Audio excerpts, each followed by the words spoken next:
Okay, so today a short teaching on a Dhammapada verse by the Buddha.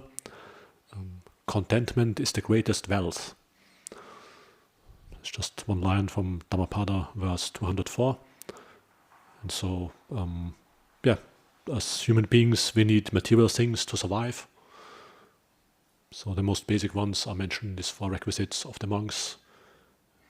If you're a human being, you need some food, you need a lodging, some shelter, you need medicine sometimes, and you need clothing. So these are the 4 most basic requisites. And so then the question is, how do we relate to these material possessions? What is the purpose of our material possessions? And do we use them in a way that is of benefit, or do we use them in a way to increase our defilements, or unwholesome mind states? And so for the monks, the Buddha gives this reflection on the purpose of these 4 material requisites. For example, the lodging is for keeping away heat and cold and mosquitoes, and for living in seclusion, for example. Or the food is not for sort of beautification or for fun, but for keeping the body healthy and well, and for ending feelings of hunger and not creating new feelings of being overeaten. And the medicinal requisites for the maximum freedom from disease.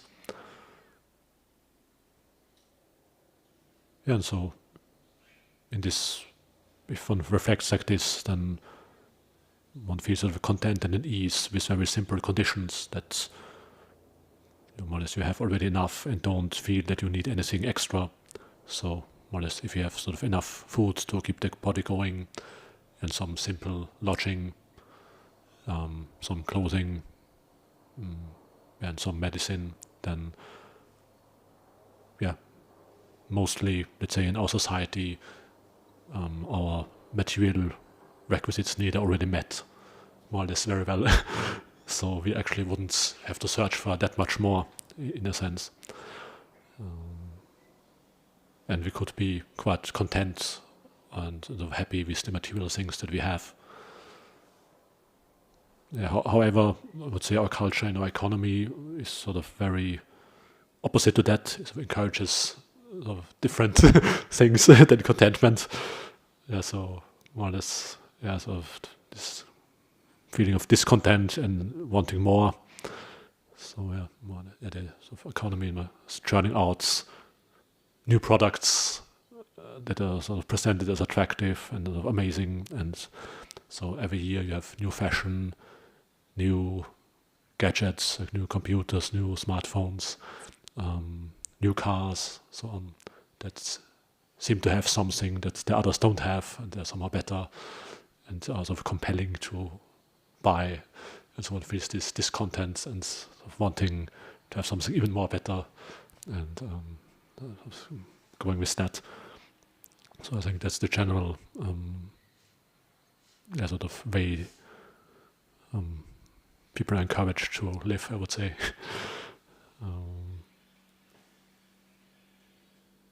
And also tendency rather throwing away things rather than keeping it for a long time or repairing them. You just throw away all the things because it's more expensive to repair them than to get a new one. So just not much points to repair them.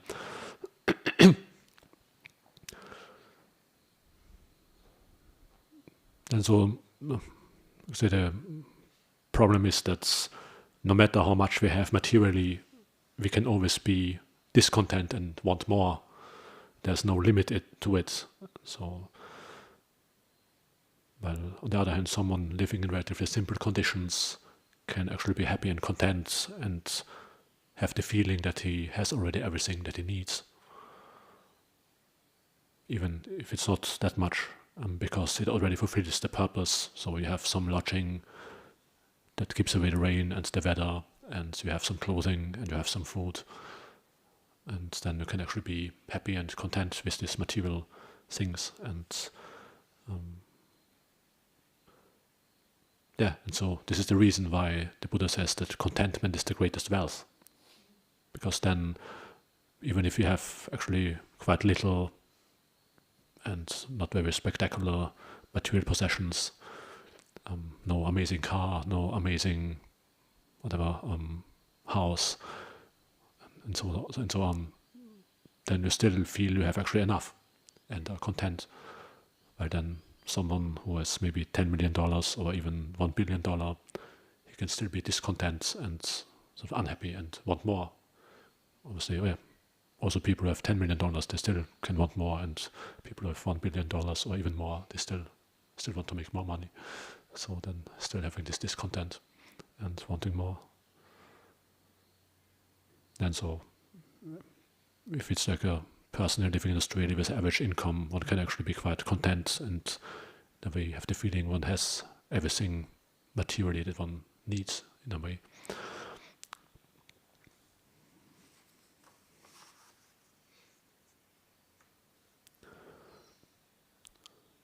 For monks, there are also some rules, let's say, in a way to limit wrong use or obsession with excellent requisites or hoarding of requisites. So then there are more specific things like, let's say, maybe storing food or storing 7-day tonics. So if you imagine, maybe it could happen, let's say some monk is very strong desire for honey, and then he stashes up a huge store of honey, something. So and asking for more expensive requisites, for example, without being invited, things like that. So there are various rules where the Buddha specifically counted this quality of discontent or desire with regards to material things of monks. You can see some examples.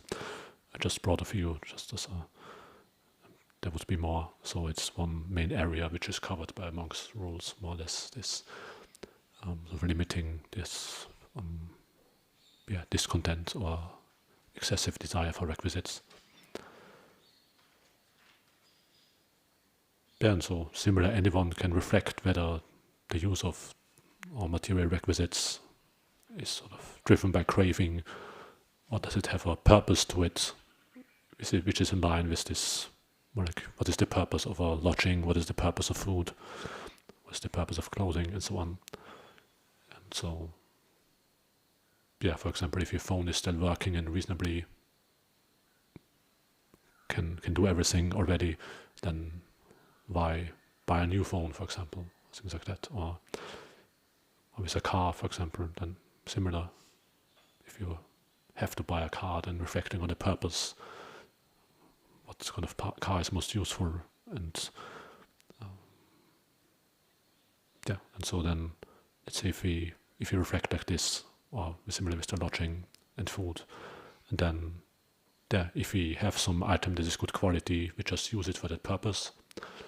And if we have only little or maybe not so great things, then also we don't get disturbed by it, and we can still easily feel it's actually still good enough, and we can sort of survive.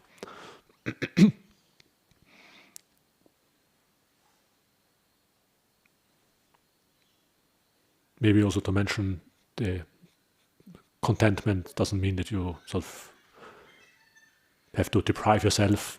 So the idea is, for example, not to eat as little as possible, in the sense that one is starving oneself or things like that, or so basically one eats enough to keep the body healthy and well, not in the sense to get sort of emaciated and very thin or overeaten. And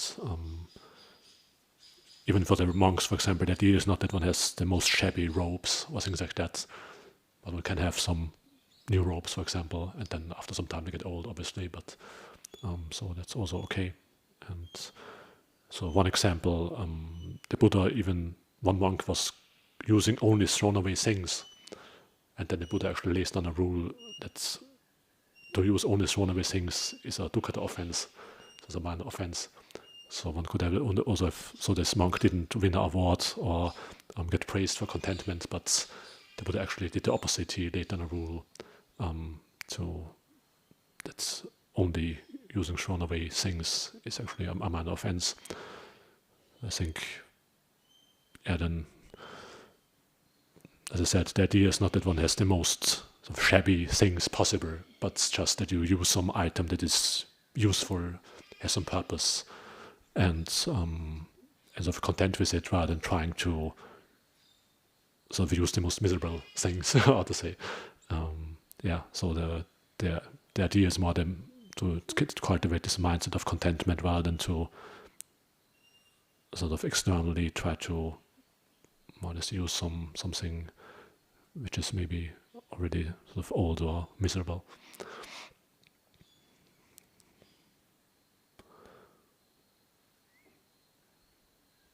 Yeah, so the opposite of contentment is accumulating or hoarding. So just one example. Let's say my mother is already 75 years old and had many books. And so then she gave away lots of her books because, with 75, you don't have that much more time until you pass away, and you can't read them anyway. Let's say if you have whole cabinets with books, then at some time it sort of becomes apparent that you will not be able to read all these books anymore again. And then you can just give them away to some charity where people can take some books, a book exchange. And so actually feeling quite happy to do that. And so another person sort of, got to know about that and then was sort of rather reluctant or felt, this is actually not such a good idea to give away these books. And then the person said, how to say, I want to take my books into my grave. So, this idea, more or less, you can notice this idea that you can still hold on to them, to these books after you're dead already, that you can take them with you even to the grave and don't give them away and just keep on holding on to them. But even if someone puts your books into your coffin, then you still have to leave them behind, and even your body as well, so it doesn't really work.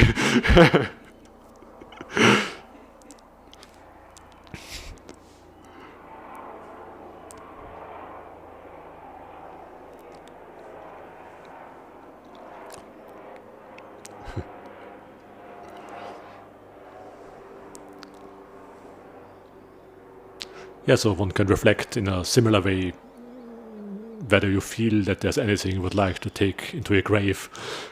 So some items that seem so important. And so then also often, let's say, what this item is we perceive as importance, then for another person who is sorting out your inheritance after you've passed away, that might be just sort of some clutter often, and we have this, this is this important thing, but then for another person it actually has very little meaning or significance that we project into it. It's more like just a mental attachment or involvement with it. So another example with regard to, say, hoarding or accumulating, then if you have been monk for a while, just feel it's sort of burdensome to live in an apartment or house with sort of normal furniture or sort of normal equipment. It feels sort of very full somehow compared to meditation hut where you usually live. And so in a way, the more full a lodging is, the more mentally engaged you're with the contents, because you're obviously, to some extent, you appropriate these things as mine, and you're so mentally engaged with all these things in your basement or in your flat and so on, or in your storage room, whatever. There's some sort of mental engagement in the background.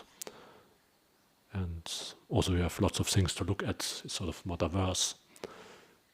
While then, compared to sort of mostly empty meditation huts and just one backpack of personal items, it seems sort of more full or sort of burdensome in a way.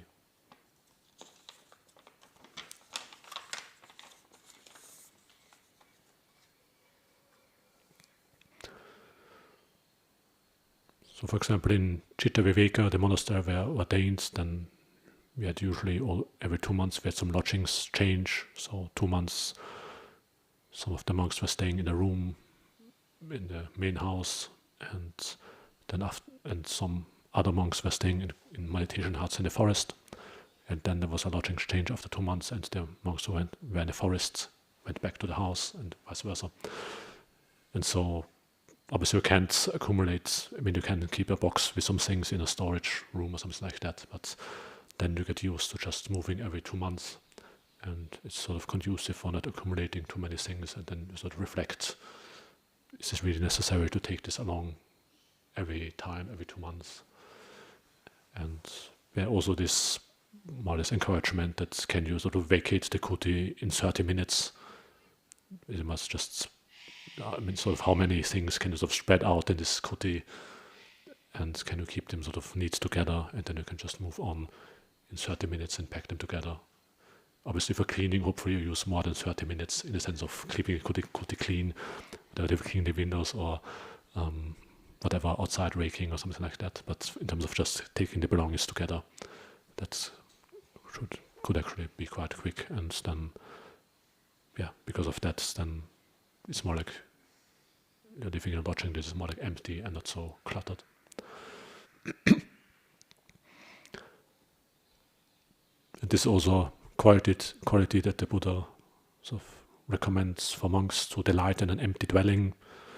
So obviously you would expect from a person who practices for the cessation of craving that doesn't sort of accumulate so many things and just lives with sort of few possessions that are useful and have some purpose. And it's also the reason why meditation rooms or meditation halls are usually mostly empty. They're not sort of usually full of furniture. Usually they don't have meditation halls full of furniture and clutter, but mostly, it's just, if it's empty, mostly then it inclines the mind of not to engage with external things and to internal development. Well, if you imagine there would be so much furniture and clutter in here, then naturally the mind is sort of somehow making some connection with this material things and sort of looking at it and what's that and is this useful and so on. Well, if it's empty, then this is less the case.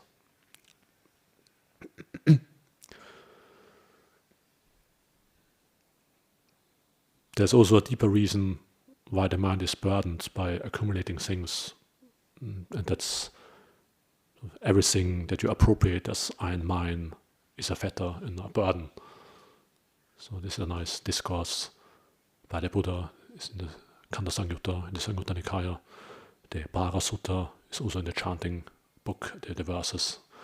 So the Buddha explains that the 5 khandas, the 5 aggregates, let's say form, feeling, perception, mental formations, and consciousness, they are that we appropriate, or they are the burden. He calls them the burden, and then craving that seeks delight here and there is taking up the burden, picking up the burden, and abandoning craving is putting down the burden.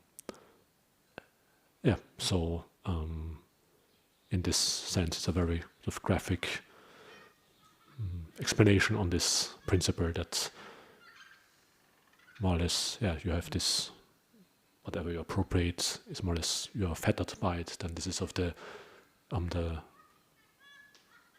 effect of it.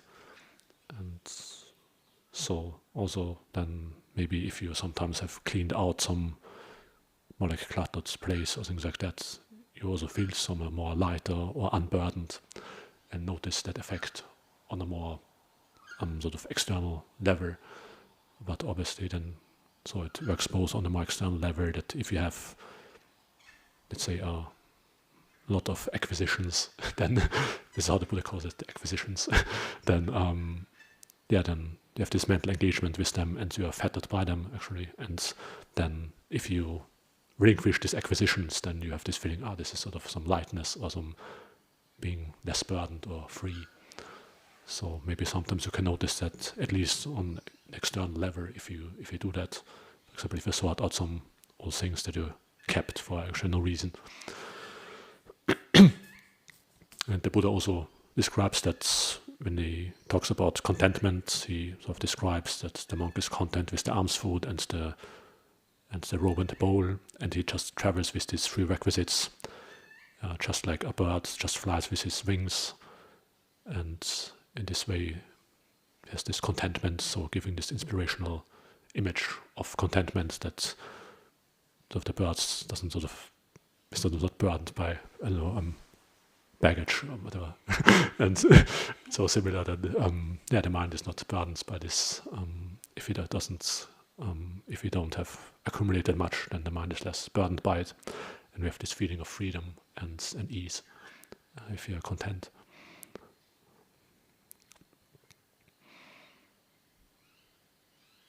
But maybe to also say that it is also possible to have material things without being fettered by them in principle.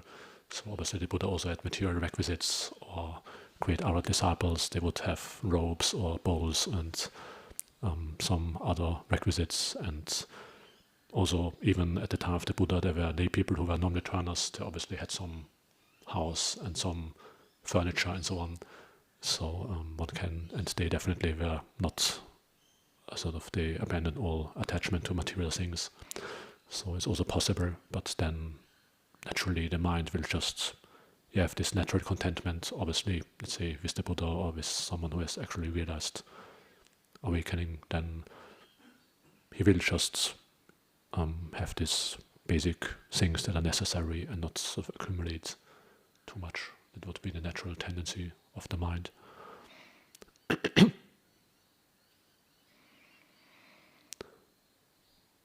Then the Buddha even praises contentment as the tradition of the noble ones in one discourse in the Gottara Nikaya. So he says, for example, the monk is content with any kind of lodging. He praises it to be content, and he doesn't engage in anything inappropriate to acquire some extra amazing requisites or things like that. And if he doesn't get a special good lodging, he's not agitated. And if he gets a nice lodging, he uses it without being infatuated by it and with this purpose. And he also doesn't extol himself and disparage others because he's content and others maybe not. So the Buddha says that it's a tradition of the noble ones, that they practice this contentment with the material things and use these material requisites with that purpose in mind.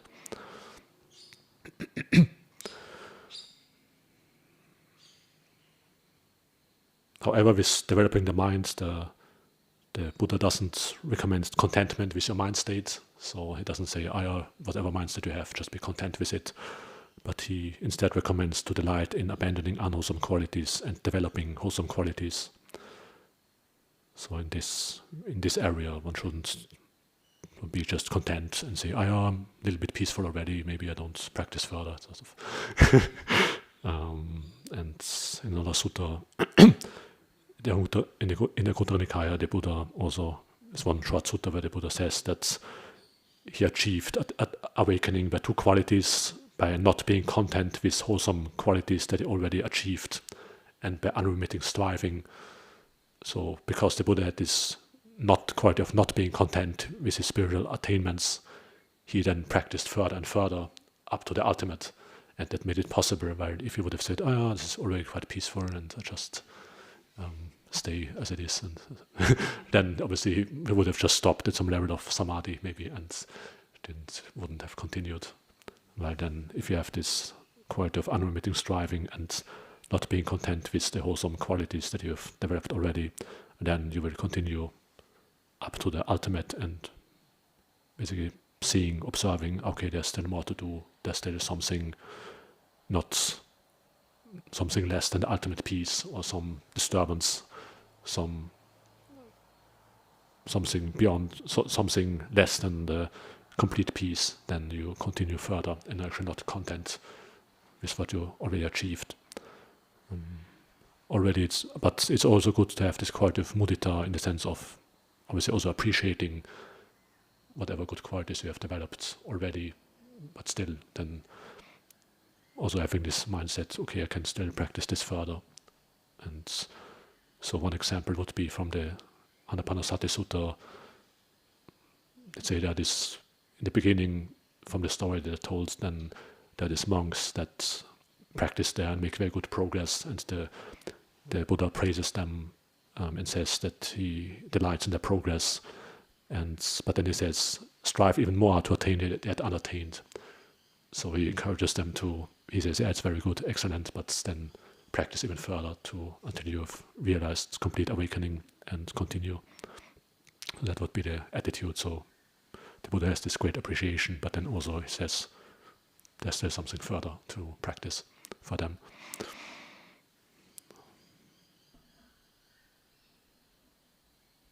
Yeah, so in this way, hopefully, if we develop contentment, then our heart will incline towards the cessation of mind-making and not sort of accumulating, and to the cessation of craving, and also towards nibbana. So it's a part of this, you could say, path to nibbana. And the Buddha says that, for example, in Majjhima Nikaya 2, the Buddha says that this is one of the ways how one can abandon taints and unwholesome tendencies. One of this area is to have this quality of contentment and to use these material requisites rightly. So yeah, it was a short teaching on contentment is the greatest wealth. And yeah. So when you're talking about possessions as a fetter and mind making, is part of the being a fetter in that it kind of reinforces a sense of self and so can help bind somebody? More or less, how to say, if you appropriate something as I and mine, you will experience suffering if it sort of changes or decays, or if it gets, or at the end, if you have to leave it behind, if you pass away, for example, at latest. So in this sense, let's say if you appropriate a car as mine, if I appropriate a car as mine and it gets damaged, then I suffer from it. Well, if it's not my car, then actually you don't care much. For example, I mean, it's just on a very trivial level now, but or similar if let's say if it's your smartphone that drops into the water, then obviously you have some agitation and suffering, while I know in somewhere in a shop, so the person who buys it drops it accidentally, then we don't experience suffering because it's not your phone.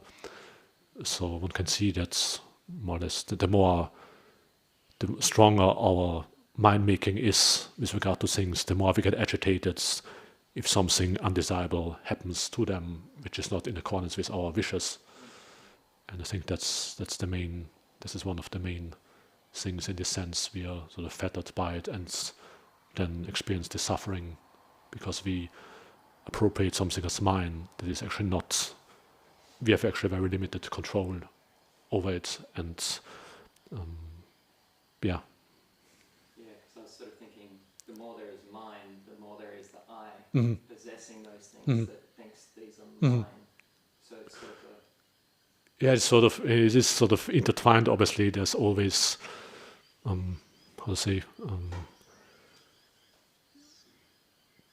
conceiving I am needs something to appropriate. Yeah. So more or less, the Buddha also says that. Actually, more or less, it was a discourse that Venerable Ananda tells. But so he says that by appropriating, let's say, or mind, by clinging, appropriating upadana, the conceiving I am arises. So because we appropriate form, let's say the body or external things, then as a result, we have this conceiving I am with regard to the body, for example, because we appropriate feeling, we have this feeling that this is sort of my feeling, this sort of hits me, and so on. So this is where this impression of I am arises based on appropriating acquisitions, either external acquisitions or more, let's say, internal in terms of their own body or our own mind states or ideas or desires or wishes or things like that. We have the five khandhas. The more we have, the more khandhas we have. Yes. So, in a sense, with the material things, definitely, then you have extra burden. How to say? As I said, then you more or less, the more you the more form you let's say, if you talk in terminology of the five khandhas, let's say, if you have a flat full of clutter, and there's another extra storeroom, then you appropriate lots of form. Basically, this is, and you have. And it's very sort of burdensome. Then you have, yeah. So this is obviously it's more like a course, but yeah. So it's more like this sort of course way of appropriating. But yeah, it's just one. It's good to look at it, and it's actually a difficult way to give up that. So yeah. Another thing I wanted to just mention again, when we talk about, especially in relation to material possessions, there's another side of, it's not hard to see craving driving us to want more, but there's the other side of gratitude. Like when we are not appreciating what we have, and we think, that we are entitled to better, we are entitled to more, then we go after that, and that lack of gratitude to, if it works very well with contentment, if we don't have a sense of gratitude, then we are being pushed in that direction that we deserve more, we should have more, that kind of thing. Yeah, I think that's definitely also a very good addition in the sense that gratitude, obviously, saying, this is actually, I live in a peaceful country and have everything already that I need more or less materially, that one has this feeling, is more like a positive expression of also sense contentment, or that they're quite close related, I would say, that if one feels sort of grateful, this is actually amazing that I have all these things which are already working well and sort of everything is materially provided and things like that, that creates a positive mind state that prevents sort of discontent. And so I think they definitely work together very well, I would say. Yeah. It's good. Yes? Feelings? Could it be also unpleasant feeling that you want to cover that unpleasant feeling and through acquisitions that sort of giving you that pleasure? Sure. I mean, it's also more or less maybe some people just, if they are sort of bored or don't have anything special in they just see something, this is nice to buy this, and sort of feeling happy that they can get something new and out of it.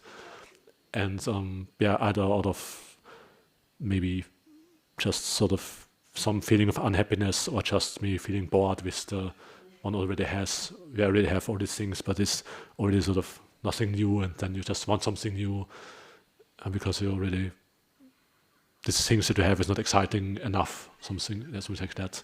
And the other one seems more special, and yeah, so. I feel the feeling part is associated with very much of craving, because we want to go for good feelings. Yeah, sure. It's closely driven by craving. Definitely, looking for something pleasant. Yeah, sure. Yeah. Also, I think a sense of security. I think, let's say, if these possessions give us an illusion of security, in the sense that, let's say, if you have a sort of, you have your house and or your flats, and you have these material things, this environment, then you feel sort of safe and stable. But then, if this environment changes or there's some major thing, you feel sort of very uncertain and shaken by it. And so you can notice, for example, with elderly people. Also, I think, I know just from a few cases where, let's say, elderly people, they accumulate a lot of things just from what I've seen. More like when I was when I was around 18 doing the social service. And I think it's one thing is that it provides some kind of maybe feeling of stability or having something, and then having this feeling, if you are not, more or less giving a sense of certainty or stability by these external things, not having, if you don't have an internal stability in your mind, then you look for something else to hold on to as to give you a sense of stability. And then for most it's sort of the job and a house or family. And then, obviously if that gets sort of threatened or changes, then it's very disturbing for them, let's say. So I think that's another aspect of, let's say, in terms of clinging to material things, that it provides this sense of security for people as well, to some extent.